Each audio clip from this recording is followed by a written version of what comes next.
في مايو 1960 إدارة الغذاء والدواء الأمريكية ال FDA وافقت على طرح حبوب منع الحمل لأول مرة للاستخدام التجاري في السوق.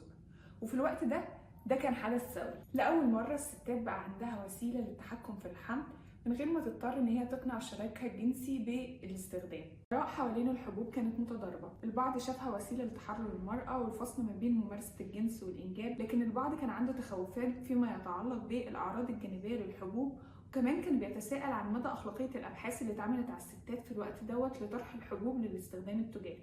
حبوب منع الحمل هي حبوب بتتكون من هرمونات الأنوثة، البروجستيرون والأستروجين. في منها الثنائي أو المركب اللي بيبقى فيه الهرمونين، وفي منها الأحادي اللي بيحتوي بس على هرمون البروجستيرون. الحبوب دي كمان ليها دور تاني في أمراض مختلفة، زي مثلا علاج تكيسات المبايض أو بطانة الرحم المهاجرة، أو في علاج الآلام المصاحبة للدورة الشهرية. لكن كونها بتتكون من مواد كيميائية فهي ليها أكيد أعراض جانبية. فمثلا في بحث اتعمل ما بين عام 2021 و 2022 على 188 سيدة، 43% من السيدات دول أقروا إن هم بيعانوا من التقلبات المزاجية على فترات متفاوتة من ساعة ما بدأوا استخدام حبوب منع الحمل. وفي بحث تاني توصل إن الحبوب ممكن تضاعف نسبة محاولات الانتحار ما بين مستخدميها.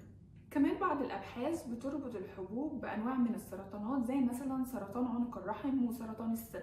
من الأعراض الجانبية كمان هي زيادة الوزن واضطرابات في الدورة الشهرية اللي ساعات ممكن توصل إن هي تنقطع تماما. في أبحاث كمان بتربط حبوب منع الحمل بزيادة نسبة التجلطات الدموية وارتفاع ضغط الدم. كل الأعراض الجانبية اللي ذكرناها دي بتزيد نسبة حدوثها مع وجود تاريخ مرضي في العيلة أو على حسب التاريخ المرضي للشخص نفسه.